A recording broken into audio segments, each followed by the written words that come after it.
In this video, I'm going to be showing you how to make your subjects pop against the background in Photoshop.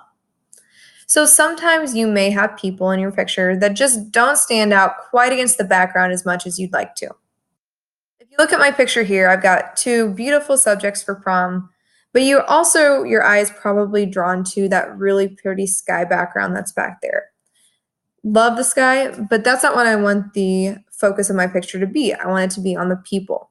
So I'm going to make a few simple edits in order to make them stand out a little bit more in that background to stand out a little bit less. So first, before you begin, it's always a good idea to have a background copy or some new layer formed so that if you decide what you've done is not for you, you can always go ahead and undo that and delete that layer. So I've made a background copy by duplicating the background.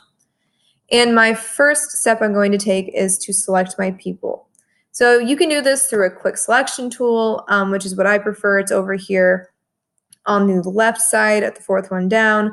Sometimes the lasso tool is better if it's right above that tool. It just depends on what picture you're editing. But in my case, the quick selection tool has been pretty reliable with this picture in particular. So I'm going to click and I'm going to drag, and it will select my people. Now, I know that it's been picking up my shadow down there when I've messed with this picture in the past. In this case, I'm not super concerned. Yep, it picked up that shadow. Sometimes that could make a big difference, so it just depends. Make sure you mess with your picture and see how specific your lines need to be. But in this case, to show you how to do this, I'm not too concerned. So I have my people selected, and what we need to do next is we need to feather the edges. So if you go ahead and right click, you can see that 3 selections down is the word feather. So go ahead and click on that. Now what feathering does is it makes those edges of your subjects, of your selection, blend in just a little bit. So that way when we start making those edits to the rest of the background, they don't have these really sharp edges that make it very unnatural looking, make it very obvious that that picture's been edited. So for your feather radius, 10 pixels is around where I stay. I know some people that go a little bit more, maybe towards 5, some that might go a little bit more towards 15, but that just depends on what your picture is. But I'm going to stick with 10 in this case. So I'm going to click OK. And it's hard to tell, but it definitely has done its job. So now we need to start messing with the background, and in order to do that, instead of making the attempt to try to select the whole background all over again, we're just going to inverse our selection. So you can go up and you can go to select at the top, and when you click select, you can see that down, the fourth one down says inverse. Now, if you're used to using inverse, you can use your shortcuts like Shift Control I or Command Shift I if you are a Mac user, but in our case, we're just going to click select and we're going to click inverse. And now you can see all of our dashed lines are all around our subjects and selecting everything around them rather than the subjects themselves. So our first step to do with our background is to do something called the Gaussian blur. So we want our background to be blurred a little bit so that we can have those people a little clearer, making them appear to stand out more. So if we go up to filter, which is at the very top here, and you click and you go down to where it says blur. There's many options for blurring, but Gaussian blur is the one that we're going to be using today. So if we click on Gaussian blur, it's going to give you some options for some pixels and what needs, how blurry do you really want this to be essentially. So you can mess around and you can see behind your box here that it's going to show you what it does. But if I turn this up, the more pixels I have blurring, the blurrier it's going to get. So if you really want it to be blurry and you really want to create that, an edited effect to it, that's always an option. But in our case, I am not wanting it to be quite that blurry. I'm wanting it to look more natural and just making them stand out rather than creating that over-edited look. So I tend to stick around anywhere from 1 to 3 pixels. 2 pixels is about usually where I would go for that. It creates a little bit of blur that you may not think seems obvious. We don't want it to be super obvious, but it does make a difference in the ad. So I'm going to click 2, and then click OK. And that has given just a little bit less definition to the background, making it a little more dull to the eye. Our next step for the background is to change the saturation. So we want to make it a little less, the colors pop a little bit less.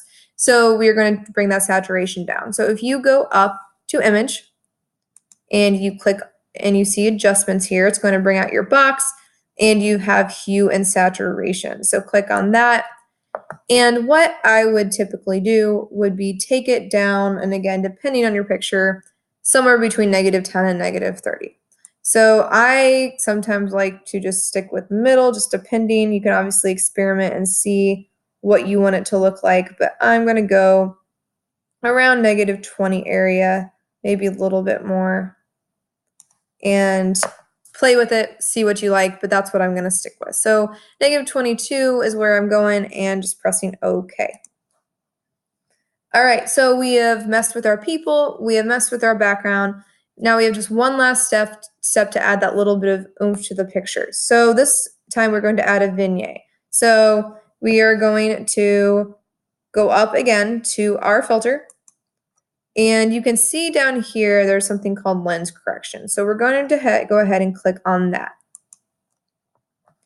Now you can see that there is the vignette here that is selected for me. If it's not, make sure you have your check mark here. But if that's selected, then that is the good first step. Now, if we go over to custom instead of auto correction, you can see there is a box for what we were wanting to mix with, where it says vignette here. So we have the amount of vignette, so how dark and light it is, and also what the midpoint is, because the vignette tends to, it's basically a circle. It's going to come around the edges. So the darker it is, we can see, if I darken it, you're going to see darker come in around those edges. And if we lighten it, it's going to lighten up those corner edges. And it forms really a circle around those people. So I'm wanting to darken it up just a little bit here, because that kind of makes the people in the middle stand out, because you're looking towards the brighter area.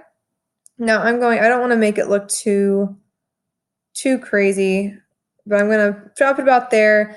Maybe even mess with my midpoint. So the higher the midpoint, and the lower the midpoint is going to affect where the middle of that circle is. So if you turn the middle down, you can see my middle of my circle is really closing in on my people, but the higher I turn it, the farther away it is from those edges. So I'm gonna bring it just about there, maybe darken a little bit more, see what it looks like.